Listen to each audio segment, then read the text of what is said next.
جلوہ فروز ہیں حضرت مفتی صاحب، میں صرف 4 مصرے آپ کی نظر کر کے انشاءاللہ حضرت کو دعوت دے رہا ہوں۔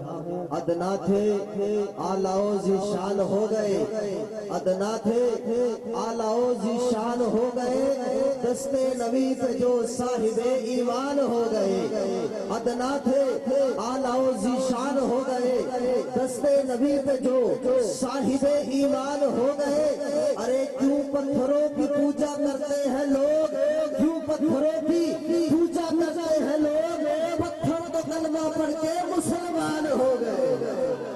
آپ کے سامنے تشریف لاتے ہیں مبلغ اسلام، خطیب اہل سنت، خطیب پاکستان، مبلغ ختم نبوت، مجاہد ختم نبوت، حضرت مولانا مفتی محمد رضوان عزیز صاحب، حضرت مولانا مفتی محمد رضوان عزیز۔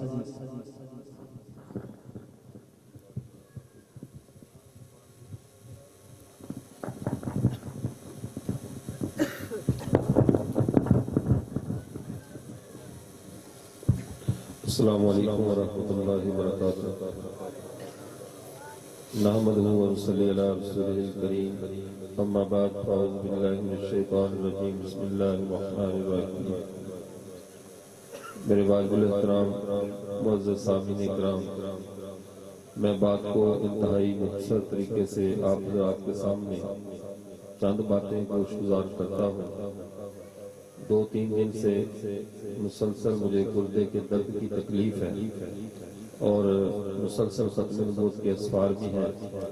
رات سرگودا کے اندر ختم نبوت کی کانفرنس تھی اور وہاں سے درد نے ایسی شدت اختیار کی کہ صبح تک وہیں درد کے ساتھ آرام کیا، رکا وہاں پہ۔ اس پروگرام کا اگر وعدہ نہ ہوتا تو یقیناً میں آج حضرات سے معذرت کرتا کہ سفر کی بالکل کیفیت نہیں تھی۔ ابھی مغرب کی نماز گھر میں آ کر پڑھی اور پھر اس وعدے کی تکمیل کے لیے یہاں پہ حاضر ہوا۔ ہماری عوام کا ایک ذہن بنا ہوا ہوتا ہے، اگر اشتہار میں کسی عالم کا نام دیا ہو اور وہ کسی عذر کی وجہ سے بھی نہ آ سکے تو یہ 2 باتوں میں سے ایک بات پکی کر لیتے ہیں، یا منتظمین کو جھوٹا سمجھتے ہیں کہ انہوں نے خام کا نام لکھا تھا، انہوں نے آنا ہی نہیں تھا، یا اس عالم کے بارے میں بدگمان ہو جاتے ہیں کہ یہ لوگ تاریخیں دیتے ہیں پھر آتے نہیں ہیں، شاید یہ فیسوں کا چکر ہوتا ہے یا کیا باتیں ہوتی ہیں۔ تو اس لیے اس منصب پر چلنا کوئی آسان نہیں ہے۔ گلے میں استروں کا ہار پہن کر ٹوٹے ہوئے شیشوں پہ چلنے کا نام مولوی ہونا ہے، یہ پرابلم ہے ہماری۔ آپ کو بدگمانی سے بچانے کے لیے کہ آپ نہ ان پر بدگمان ہو نہ ہم پر بدگمان ہو، میں نے ضروری سمجھا کہ مسلمان کو گناہ سے بچانے کے لیے میں خود ہی حاضر ہو جاؤں اور اس تکلیف کو میں خود برداشت کر لوں۔ جتنی آپ دعا فرمائیں گے کہ درد رک جائے، ابھی بھی درد شروع ہے، آپ دعا فرمائیں اگر یہ درد رک گیا تو جتنی آپ کی دعا ہوگی اتنی دیر گفتگو ہو جائے گی، اور آپ دعا فرما رہے ہیں انشاءاللہ۔ اور اگر شدت ہوئی تو میں جہاں بات کو روک دوں وہاں سے میری بات کو ادھار سمجھیں۔ میں کوئی باہر بہت دور سے نہیں آیا، میں آپ ہی کے علاقے کا ہوں۔ آپ میں سے اکثر مجھے جانتے بھی ہوں گے، جو نہیں جانتے وہ حافظ ہدایت اللہ صاحب کو تو جانتے ہوں گے، 66 والے بزرگ ہوتے تھے، تو وہ میرے نانا ابو ہیں اور میں ادھر پارے والا شہر میں ہوتا ہوں۔ اگر تقریر کا کوئی ادھار رہ گیا تو انشاءاللہ کسی وقت آ کر بھی آپ کو بماسود واپس کر دوں گا، ٹھیک ہے؟ لیکن فی الحال آپ دعا فرمائیں کہ اللہ تعالیٰ صحت عطا فرمائے اور میں آپ سے گفتگو کر سکوں۔ اور مجھے اس بات پر بھی افسوس ہو رہا ہے کہ ہمارے پہلے سے آئے ہوئے علماء کرام، مفتی ظہور صاحب دعوت برکاتہم، مولانا حسین احمد صاحب، یہ سارے ہمارے بزرگ ہیں، محترم ہیں، میں ان کی حق تلفی کر رہا ہوں زبردستی آ کے پہلے صرف تکلیف کی وجہ سے، اور امید ہے یہ حضرات میرے عذر کو قبول فرمائیں گے۔ میں عرض کر رہا تھا ابھی ہمارے ملک میں 12 ربیع الاول کی 1-2 دن قبل جو تاریخ گزری ہے، اس میں آپ صلی اللہ علیہ وسلم کی ولادت مبارک کے حوالے سے پورے ملک میں جوش و جذبے کے ساتھ اسے منایا گیا۔ بہت سے لوگوں کا جوش و جذبہ شرعی حدود کو بھی کراس کر گیا اور وہ ایسی سطح پر جا پہنچے جو نہ شریعت کا مقصود ہے اور نہ اللہ اور اللہ کے رسول کی وہ پسندیدہ راہ ہے۔ اب اس بات کو سمجھیے، ہر نبی کے 2 میلاد ہوتے ہیں، ہر نبی کے 2 میلاد ہوتے ہیں۔ یوں کہیے کہ ہر نبی 2 بار پیدا ہوتا ہے۔ ایک تو نبی کا وہ فطری میلاد ہے، فطری پیدائش ہے، جس میں جیسے ہم پیدا ہوتے ہیں، ہر انسان پیدا ہوتا ہے، ایسے نبی بھی اس دنیا میں تشریف لاتا ہے۔ ایک اس کا یہ میلاد جسمانی ہے، اس کا جسم دنیا میں آتا ہے، اور دوسرا اس کا میلاد روحانی ہے، جب اسے نبوت دی جاتی ہے، اللہ کی طرف سے ڈیوٹی دے دی جاتی ہے۔ اب دو میلاد ہر نبی کے ساتھ ساتھ چلتے ہیں۔ یہ جو لوگ کہتے ہیں کہ میلاد کو نہیں مانتے، ہم میلاد کو مانتے ہیں، تمہاری پیدا کردہ خرافات کو نہیں مانتے۔ تم اپنی خرافات کو خود دین بنا کر ہمارے گلے میں ڈول نہ ڈالو کہ اسے پیٹو اور ہم اسے ماننا شروع کر دیں۔ میلاد، اب مانے کو سمجھے میلاد کیا ہے؟ نبی کا پیدا ہونا، کسی کا بھی پیدا ہونا وہ میلاد کہلاتا ہے۔ اب میلاد نبی کا دو وقت ہوتا ہے، ایک میلاد جسمانی ہے، ایک میلاد روحانی ہے۔ میلاد جسمانی پہ پیدا ہونے والی خوشیاں فطری ہوتی ہیں۔ میلاد جسمانی پہ پیدا ہونے والے دل میں سرور اور انبساط کا تعلق انسان کی فطرت سے ہے، تعلق سے ہے، رشتے سے ہے۔ جس کا جتنا رشتہ قریبی ہوگا اس کو پیدا ہونے سے اتنی زیادہ خوشی ہوگی، اور جتنا دور کا رشتہ ہوگا وہ دور سے مبارکباد پہ انحصار کرے گا۔ جیسے اس کی ایک مثال دیکھیے، ابو لہب رسول اللہ صلی اللہ علیہ وسلم کے رشتے میں اوپر جا کر عبد مناف پہ جا کر اس کا رسول اللہ سے نسب مل جاتا ہے، دور کا چچا ہے۔ لیکن جب ان کی باندھی سویبہ آ کر ان کو خبر دیتی ہے کہ تمہارے بھائی عبداللہ، یعنی چچا زاد بھائی تھے حضرت عبداللہ بھی، اس کے گھر میں بیٹا پیدا ہوا ہے، یعنی حضرت محمد صلی اللہ علیہ وسلم پیدا ہوئے، تو روایات میں آتا ہے اس نے ہاتھ کی انگلی کے اشارے سے کہا کہ جائیے میں نے تجھے آزاد کیا۔ اتنی اس نے آپ صلی اللہ علیہ وسلم کا میلاد منایا کہ ہاتھ کی انگلی کے اشارے سے کہا تو آزاد ہے۔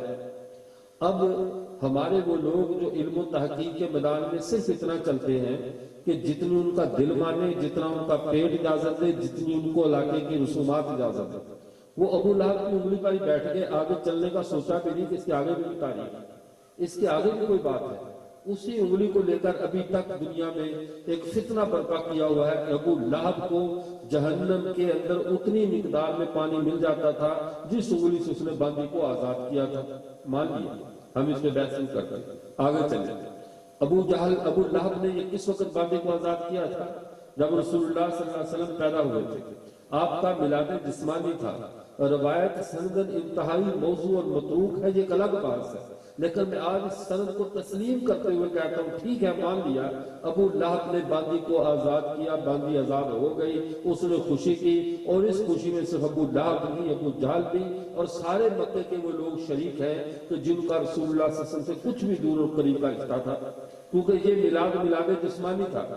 لیکن پھر ایک وقت آیا 40 سال کے بعد جب ہمارے پیارے پیغمبر صلی اللہ علیہ وسلم کا میلاد روحانی ہوتا ہے، اور وہ میلاد روحانی کے لیے رسول اللہ صلی اللہ علیہ وسلم 40 سالہ اپنی زندگی انہی مشرکین مکہ میں، انہی میلاد منانے والوں میں، انہی میلادیوں میں، انہی لوگوں میں جنہوں نے میلاد جسمانی منایا تھا، سامنے جا کر بڑی اب جتنی خوشی کا اظہار کرنے والے تھے۔ اب ہونا یہ تھا کہ جب نبی کا میلاد روحانی ہو رہا ہے تو کوئی ایک بھی منکر نہ ہوتا۔ رسول اللہ صلی اللہ علیہ وسلم کوہ فاران پہ گئے اور جا کر سب سے پہلے اپنے کریکٹر کو پیش کیا، اپنے کردار کو پیش کیا کہ یہ بات دیکھ لیں تاکہ بعد میں اگلی بات میں پیش کر سکوں۔ فرمایا لبثت فیکم عمرا هل وجدتمونی صادقا ام کاذبا، میں تمہارے اندر عمر کا ایک حصہ گزار چکا ہوں، یہ بتاؤ تم نے مجھے سچا پایا ہے یا جھوٹا پایا ہے؟ پہلے میرے معاملات کلیئر کر لو، دعوت کے بعد تو تم نے اختلاف رائے کرنا ہی ہے۔ جب میں نے سچ بات سامنے رکھ دی پھر تو تم نے کیڑے میری دعوت سے نکال نہیں ہے، لیکن اب بتاؤ کوئی بات نہیں کرنے سے پہلے میرے میلاد جسمانی کے منانے سے لے کر آج کی میری ولادت تک کا وقت کا جو تمہاری گواہی ہے وہ گواہی دی۔ اس کے بعد کی باتیں تو سیاسی بیانات ہوں گے، ان کی وقت نہیں ہے، نہ شریعت کی نظر میں نہ معاشرے کی نظر میں۔ دوستی کے دنوں کی بات معتبر ہوتی ہے، جھگڑے کے بعد الزامات ہوتے ہیں۔ کہا اب بتاؤ، اب وہی ابو لہب اور ساری پارٹی کھڑی ہوئی، کہنے لگا جربنا کا غیر مرہ فما وجدنا فیک الا صدقا، ہم نے تیرا ایک بار نہیں 1000 بار تجربہ کیا ہے، تو سچ ہی سچ ہے، تیرے اندر تو سچائی ہی سچائی ہے، کوئی دوسری بات ہی نہیں ہے۔ اب جب یہ گواہی سامنے آ گئی تو اب میلاد روحانی کا اعلان کرتے ہوئے آپ صلی اللہ علیہ وسلم فرمایا جب تم مجھے مانتے ہو کہ میں سچا ہوں، میرے اندر جھوٹ نہیں ہے، میری 40 سالہ زندگی کو تم نے دیکھا ہے، تمہارے اندر بغیر کسی منصب کے، بغیر کسی عہدے کے میں نے ایسے عام انسانوں کی طرح زندگی گزاری ہے جس میں میرے ساتھ تمام انسانی ضرورتیں بھی لگی ہوئی تھیں، تجارت بھی میرے ساتھ وابستہ تھی، گھریلو زندگی بھی میرے ساتھ وابستہ تھی، لیکن تم نے میری زندگی میں جھوٹ نہیں سنا۔ اب پھر سنو، قولوا لا الہ الا اللہ تفلحوا، اب کہہ دو ہمارا الہ، ہمارا رب ایک ہے، تم فلاح پا جاؤ گے۔ اب چونکہ میلاد روحانی کا اعلان ہوا، وہی ابو لہب اٹھ کر کہنے لگا تبا لک یا محمد علی ھذا جمعتنا، اے محمد صلی اللہ علیہ وسلم معاذ اللہ تیرے ہاتھ ٹوٹ جائیں، تو نے اس کام کے لیے ہمیں جمع کیا تھا۔ یہ ابو لہب کون ہے؟ جس نے باندی کو آزاد کیا۔ یہ وہی ابو لہب ہے جس نے میلاد کے موقع پہ بڑی خوشی کا اظہار کیا بقول تمہاری روایت کے۔ اس نے ایسے کیا کہ باندی کو بھی تک سنگلی کی مقدار میں اس کو پانی بھی مل رہا ہے اور کہہ رہا ہے باندی تو آزاد ہے، اور یہ انہی ہاتھوں کا اشارہ کر کے کہتا ہے تبا لک یا محمد علی ھذا جمعتنا، اے محمد صلی اللہ علیہ وسلم تیرے ہاتھ ٹوٹ جائیں معاذ اللہ کہ اس کام کے لیے تو نے ہمیں جمع کیا تھا۔ اب اللہ کی غیرت کو جوش آیا، اللہ کے جلال میں آ گئی، اللہ تعالیٰ جلال میں آئے اور اس کے انہی ہاتھوں کو توڑ دیا۔ اللہ نے ادھار نہیں کیا کہ اس نے ان ہاتھوں کی ایک کرامت تو ہے نا کہ اس نے اس ہاتھ سے ملاد جسمانی پہ باندی کو آزاد کیا تھا، فرمایا نہیں تبت یدا ابی لہب و تب، ابو لہب تیرے ہاتھ ٹوٹ جائیں، تو ہلاک اور برباد ہو جائے۔ جب پیغمبر کے روحانی میلاد کا اعلان ہوتا ہے، جہاں سے پیغمبر کے مشن کا اعلان ہوتا ہے، وہاں سے آ کر تمہیں راہیں جدا کرنی، وہاں سے آ کر تو محمد کی طرف اشارے کر کے کہتا ہے تبا لک یا محمد علی ھذا جمعتنا، اب تو سن، وہ میرا محمد جواب نہیں دے گا، میں رب کہتا ہوں تیرا یہ ہاتھ اگرچہ اس قابل تھا اسے میوزیم میں رکھ دیا جاتا تاکہ دنیا قیامت کی صبح تک اس کی زیارت کرتی کہ یہ میلادی کا ہاتھ ہے، اس نے میلاد منایا تھا رسول اللہ کا۔ اللہ نے کہا نہیں، جب میرے نبی کے آنے پہ تو خوشی منائے لیکن نبی کے مشن سے روگردانی کرے، نبی کی بات کو نہ لے، بات پہ لبیک نہ کہے، آنے پہ بھنگڑے ڈھالتا رہے۔ فرمایا تبت یدا ابی لہب و تب، ابو لہب تیرے ہاتھ ٹوٹ جائیں، تیرے یہی ہاتھ ٹوٹے جن ہاتھوں سے تو نے میرے پیغمبر کا آنے پہ میلاد منایا تھا لیکن اس کی بات کے ماننے سے تو نے انکار کیا۔ تبا لک یا محمد علی ھذا جمعتنا کہنے والے کے اللہ نے پہلے نمبر پہ ہاتھ توڑ کر امت کو یہ درس دے دیا کہ چاہے وہ ابو لہب جس کے چہرے سے حسن کی وجہ سے شعلے نکلتے ہیں، جب وہ محمد کے دین کو نہ مانے اب وہ ہلاک اور برباد ہے، اور ادھر سے حبشے کا کالا حبشی آ کر حضرت بلال رضی اللہ تعالیٰ عنہ اگر رسول اللہ کے دین کو مان لے، اس مشن پہ آ جائے، میلاد روحانی کی بات پہ لبیک کہہ دے، یہ محمد صلی اللہ علیہ وسلم کا صرف مؤذن نہیں ہوگا بلکہ رسول اللہ صلی اللہ علیہ وسلم کے ساتھ رہ کر اتنی عزت پا جائے گا، اتنی بلندی پہ چلا جائے گا کہ جب فتح مکہ کے موقع پہ رسول اللہ صلی اللہ علیہ وسلم نے خانہ کعبے کی چھت پہ حضرت بلال کو کھڑا کیا کہ کھڑا ہو کر اذان دے، تو وہ مشرکین جو تعصب کے مارے ہوئے تھے، جو قومیت کے گورکھ دھندوں میں الجھے ہوئے تھے، جن میں قومی علاقائی عصبیت اتنی زیادہ تھی، وہ کسی نیچ قوم کے آدمی کو اپنے ساتھ بٹھانا پسند نہیں کرتے تھے، جب انہوں نے دیکھا ایک غلام چھت پہ کھڑا اذان دے رہا ہے، انہوں نے اپنی آنکھوں پہ ہاتھ رکھ کر کہا فتح مکہ کے موقع پہ، اور اپنے ان آباء و اجداد کو یاد کیا جو بدر میں مسلمانوں کے ہاتھوں سے مارے گئے تھے، جو احد میں مارے گئے تھے، کہا کہ تم بڑے خوش قسمت ہو کہ تم نے آج یہ منظر نہیں دیکھا کہ کل تک کا جو غلام تھا آج محمد نے اسے اتنی عزت دے دی ہے، اسلام نے اسے اتنی عزت دے دی ہے کہ آج جس خانہ کعبے کی چھت پہ ہم بھی نہیں چڑھ سکتے تھے، بلال اس چھت پہ کھڑا اذان دے رہا ہے۔ یہ عزت کس لیے ملی؟ کہ انہوں نے مشن کو مانا۔ کس میلاد کو مانا؟ میلاد روحانی کو۔ میلاد جسمانی کو ماننا یہ فطرت کا تقاضا ہے۔ بچہ پیدا ہوتے وقت اچھا ہو کیا ہو کسی کے علم میں نہیں ہے، وہ تو جو بھی خوشی منائے گا فطری ہوگی۔ اب خوشی کا پتہ چلے گا جب پیارے پیغمبر صلی اللہ علیہ وسلم کا دین تمہارے سامنے آیا، پیغمبر کی دعوت تمہارے سامنے آئی، پیغمبر کا پیغام تمہارے سامنے آیا۔ اب جو پیغام پہ لبیک کہے گا وہی ماننے والا ہے، وہ اس کو میلاد جسمانی نہ بھی بنائے، میلاد روحانی مان لیا، میلاد روحانی کے پیچھے چل پڑا، تو یہ صحابہ کے راستے پہ ہے، یہ ابو بکر کے راستے پہ ہے، یہ عمر فاروق کے راستے پہ ہے، یہ سب صحابہ کی راہ پہ چلا ہے۔ صحابہ نے میلاد روحانی کو بنایا تھا، ابو لہب نے میلاد جسمانی کو بنایا تھا۔ میلاد جسمانی والے کو جس نے میلاد روحانی کا انکار کیا، آواز پہ لبیک نہیں کہا، اللہ نے قرآن کی نص قطعی میں کہا یہ ہلاک اور برباد ہو جائے, اس کے ہاتھ ٹوٹ جائیں. اور جنہوں نے مشن کو مانا, جو مشن کے ساتھ چلے, تو اللہ نے ان کا فیصلہ کیا کیا؟ ان کا فیصلہ بھی قرآن میں کیا.